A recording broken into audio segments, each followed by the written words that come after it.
এই ছেলেটি জানতে পারলো যে তাকে ছাড়া দুনিয়ার সবাই এখন জম্বিতে পরিণত হয়ে গেছে। সে খুব খুশি হয়ে গেল, কারণ এখন আর তাকে অফিস যেতে হবে না। সে যা ইচ্ছা তাই করতে পারবে, কারণ পুরো পৃথিবী এখন শুধু তার। সে ঠিক করলো আজ থেকেই সে নিজের ড্রিম লাইফ শুরু করবে আর তার সব স্বপ্ন পূরণ করে ফেলবে।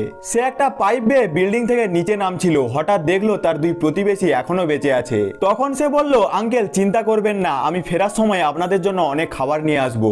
সে লোকের একটা সাইকেল নিয়ে কানে এয়ারবাডস লাগিয়ে ফুরফুরে মেজাজে বেরিয়ে পড়ল, কিন্তু হঠাৎ সে দেখতে পেল অনেকগুলো জম্বি তার পিছা করছে। তখন সে গতি বাড়িয়ে দিল আর শহরের সবচেয়ে দামি স্টোরে পৌঁছে গেল। সেখানে সে তার পছন্দের সব জিনিস নিল, কারণ এখন না পয়সার টেনশন ছিল না মূল্য বৃদ্ধির ভয়। এরপর সে একটা বড় পার্লারে গেল এবং সেখানে থাকা জম্বি ওনারকে চেয়ারে বেঁধে ফেললো। তারপর সে নিজের চুলে নানান রং লাগালো, কারণ সবকিছুই তো এখন ফ্রিতে। এবং জম্বি দিদিকে কোনো টাকা না দিয়েই সে শহরের মাঝে একটা বিল্ডিং এর ওপর নিজের বিশাল মুখের কাট আউট বসিয়ে দিল।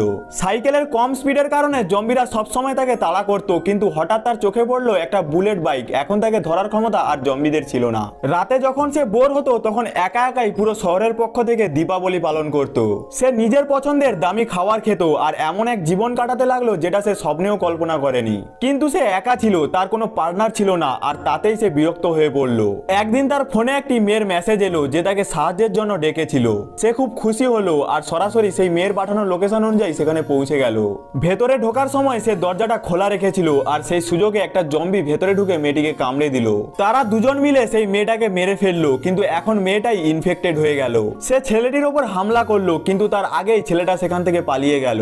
সেই রাতে যখন ছেলেটি নিজের বাসায় ফিরছিল তখন দেখলো তার প্রতিবেশী দম্পতির বাড়িটাও ফাঁকা, হয়তো তারাও আর বেঁচে নেই। আর এটা দেখে ছেলেটার মন ভেঙে গেল, কারণ ওই নারী গর্ভবতী ছিল এবং তার ভুলেই সেই মেয়েটাও আজ ইনফেক্টেড হয়ে গেছে। পরদিন সে সব ভুলে আবার নতুন করে জিনিসপত্র নিতে বের হলো।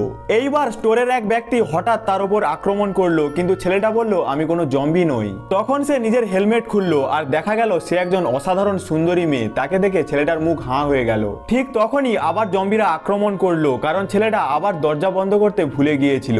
কিন্তু এইবার মেয়েটি খুব সহজেই সব জম্বিদের সামলে নিল, আর এটা দেখে ছেলেটা আরো বেশি মুগ্ধ হয়ে গেল।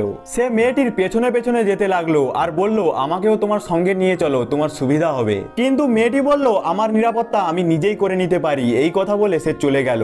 অথচ ছেলেটি তো মেয়েটির প্রেমে পড়ে গেছে। তাদের মধ্যে কি কোনো ভালোবাসার সম্পর্ক শুরু হবে? এটি দেখার জন্য চ্যানেলটিকে সাবস্ক্রাইব করে আমাদের সঙ্গে থাকতে পারো।